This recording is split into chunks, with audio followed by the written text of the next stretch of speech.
ನಮಸ್ಕಾರ. ಎಲ್ಲ ಕನ್ನಡ ಜನತೆಗೆ ನಮಸ್ಕರಿಸುತ್ತಾ, ಮೊಟ್ಟ ಮೊದಲನೆಯದಾಗಿ ನನ್ನ ಕುಲದೇವತೆಯಾದಂತಹ ಲಕ್ಷ್ಮೀ ರಂಗನಾಥ ಸ್ವಾಮಿ, ಗವಿ ರಂಗನಾಥ ಸ್ವಾಮಿ, ಗುಂಡಪ್ಪ ಸ್ವಾಮಿಯ ಪಾದಾರವಿಂದಗಳಲ್ಲಿ ನಮಸ್ಕರಿಸುತ್ತಾ, ಇಂದಿನ ಸಂಚಿಕೆಯಲ್ಲಿ ನಾವು ಈ ಪಚ್ಚೆ ಹರಳುಗಳ ಬಗ್ಗೆ ನೋಡೋಣ.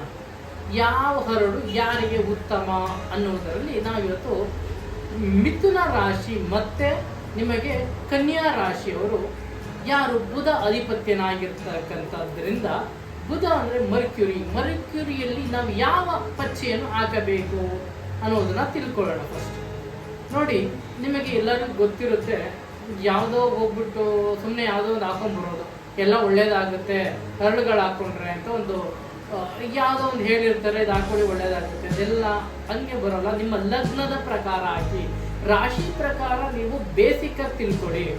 ಆದರೆ ರಾಶಿ ಪ್ರಕಾರ ನೀವು ಹರಳುಗಳನ್ನು ಹಾಕಬೇಡಿ. ನನ್ನ ರಾಶಿ ಫಲ ಇದಕ್ಕೆ ಕೊಡಿ, ತಪ್ಪು. ನಿಮ್ಮ ಲಗ್ನದ ಮೇಲೆ ನೀವು ಡಿಪೆಂಡ್ ಆಗಿ ಯಾವತ್ತೂ ನಿಮ್ಮ ಲಗ್ನ ಯಾವುದಿದೆ, ನಿಮ್ದು ಮೀನ ಲಗ್ನ ಇದೆಯಾ, ಗುರು ಅಲ್ಲಿ ನೀಲ ಅದು ಗುರು ಅಧಿಪತ್ಯ ಆಗ್ತಾನೆ, ಅಲ್ಲಿ ಕನಕ ಪುಷ್ಪರಾಗ ಬರುತ್ತೆ. ನಿಮಗೆ ಅರ್ಥ ಮಾಡ್ಕೊಳ್ಳಿ. ಇಲ್ಲಿ ಬುಧ ನೋಡಿ, ಬುಧ ನಿಮಗೆ ಫಾರ್ ಎಕ್ಸಾಂಪಲ್ ನಿಮಗೆ ಮಿಥುನ ಲಗ್ನ ಇದ್ದಾಗ ಮಾತ್ರ ನಿಮಗೆ ಅದು ಅಳವಡಿಸ್ತಿರುತ್ತೆ ಹೊರತು, ಈಗ ನನ್ನದು ತುಲಾರಾಶಿ, ನನಗೆ ತುಲಾರಾಶಿ ಇದ್ದಾಗ ಯಾವ್ದು ಹಾಕ್ಬೇಕು, ಮತ್ತೆ ನಿಮಗೆ ಮಿಥುನ ರಾಶಿಯಲ್ಲಿ ಯಾವ್ದು ಹಾಕ್ಬೇಕು, ರಾಶಿ ಮೇಲೆ ಯಾವತ್ತೂ ತಗೋಬೇಡಿ, ಲಗ್ನದ ಮೇಲೆ ತಗೊಳ್ಳಿ.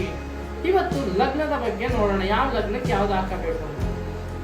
ನಿಮ್ದು ಬುಧ ಲಗ್ನ ಬುಧ ಬಂದ್ರೆ ಬಿಸ್ನೆಸ್ ಅಧಿಪತಿ. ಅವನು ಬಿಸ್ನೆಸ್ ಚೆನ್ನಾಗಿ ತಲೆ ಓಡಿಸ್ತಾರೆ, ಬುದ್ಧಿವಂತರಿರ್ತಾರೆ, ವ್ಯವಹಾರದಲ್ಲಿ ಜಾಣ್ಮೆಯರಾಗಿರುತ್ತಾರೆ, ಇವರು ಬ್ರಿಲಿಯಂಟ್ ಇರ್ತಾರೆ.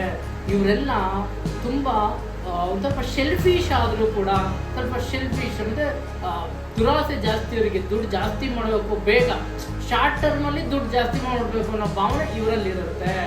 ಯಾಕೆಂದ್ರೆ ಬುಧ ಅಧಿಪತಿ. ಬುಧ ಅಂದ್ರೆ ಅವನು ಬುದ್ಧಿವಂತ, ಅತಿ ಬುದ್ಧಿವಂತಿಕೆ. ಈಗ 10 ರೂಪಾಯಿ ತರೋದು, 50 ರೂಪಾಯಿ ಮಾರೋದು, ಈಗ ಮೊಬೈಲ್ ತರೋದು, ಒಂದು 10,000 ರೂಪಾಯಿ ಮೊಬೈಲ್ ತರೋದು, ಒಂದು 2,000 ಕಮಿಷನ್ ಇಟ್ ಮಾಡೋದು, ಇಟ್ಸ್ ಕಾಲ್ಡ್ ಬಿಸ್ನೆಸ್.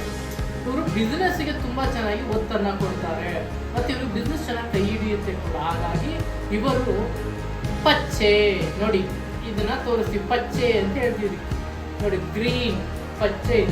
ಈ ಪಚ್ಚೆ ನೀವೇನು ತರಲು ಹಾಕ್ಬೋದು, ನೀವು ಬೆಳ್ಳಿಲಾದ್ರೂ ಹಾಕಿ, ಡೈಮಂಡಲ್ಲಾದ್ರೂ ಹಾಕಿ, ಇಲ್ಲ ನಿಮಗೆ ಗೋಲ್ಡಲ್ಲಾದ್ರೂ ಹಾಕಿ, ಇಲ್ಲ ತಾಮ್ರದಲ್ಲಾದ್ರೂ ಹಾಕಿ, ಹಿತ್ತಾಳೆಲ್ಲಾದ್ರೂ ಹಾಕಿ.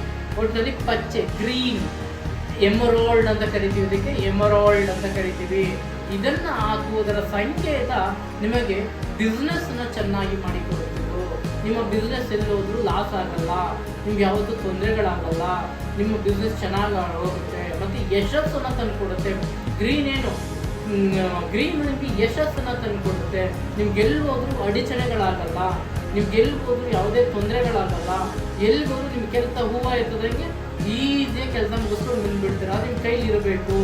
ಅದನ್ನು ಯಾವುದಕ್ಕೆ ಹಾಕಬೇಕು, ನೀವು ಈ ರಿಂಗನ್ನ ನೀವು ಯಾವಾಗಲೂ ಈ ಕಿರಬೆರಳಿಗೆ ಹಾಕಿ ಜಾಸ್ತಿ.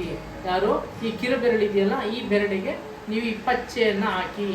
ಇಲ್ಲದಿದ್ದರೆ 2ನೇ ಬೆರಳು ಈ ರಿಂಗಿಗಾದರೂ ಹಾಕಿ, ಮೇಲ್ಗಡೆ ಹಾಕಬೇಡಿ. ಇದನ್ನ ಪಚ್ಚೆ, ಕಿರಬೆರಳು ಅಥವಾ 4th, ಇದು ಸ್ಮಾಲ್ ಫಿಂಗರ್ ಅಥವಾ 4th finger, that another word ring finger ಅಂತ ಕಾಳ್ತೀವಿ. ಇದಕ್ಕೆ ರಿಂಗ್ ಫಿಂಗರ್ಗಾರು ಹಾಕಿ, 4th ಫಿಂಗರ್ಗಾರು ಹಾಕಿ, ನಿಮ್ಮ ಎಡಗೈಯಲ್ಲಿ ಹಾಕಿ. ಬಲಗೈಲಿ ಯಾಕೆ ಹಾಕಬಾರ್ದು ಅಂದರೆ, ನೀವು ಊಟ ಮಾಡ್ತೀರಾ, ಪಚ್ಚೆ ಅದು ಮತ್ತೆ ಗೋಲ್ಡು ಯಾವುದೋ ಒಂದು ಹಾಕಿದ್ರೆ ಅದು ಕೆಮಿಕಲ್ ಇರುತ್ತೆ, ಊಟ ಮಾಡಬೇಕಾದ್ರೆ ಅದು ಮಿಶ್ರಣ ಆಗುತ್ತೆ, ತಪ್ಪಾಗುತ್ತೆ. ನೀವು ಯಾವಾಗಲೂ ನಿಮಗೆ ಯಾವುದೇ ರಾಶಿಯ ರಿಂಗನ್ನು ಹೇಳಿದ್ರು ನಿಮ್ಮ ಎಡಗೈಗೆ ಹಾಕುವುದನ್ನು ಅಭ್ಯಾಸ ಮಾಡಿಕೊಳ್ಳಿ, ಬಲಗೈಗೆ ಹಾಕೋಬೇಡಿ. ಊಟ ಮಾಡಬೇಕಾದ್ರೆಲ್ಲ ತೊಂದರೆ ಆಗುತ್ತೆ.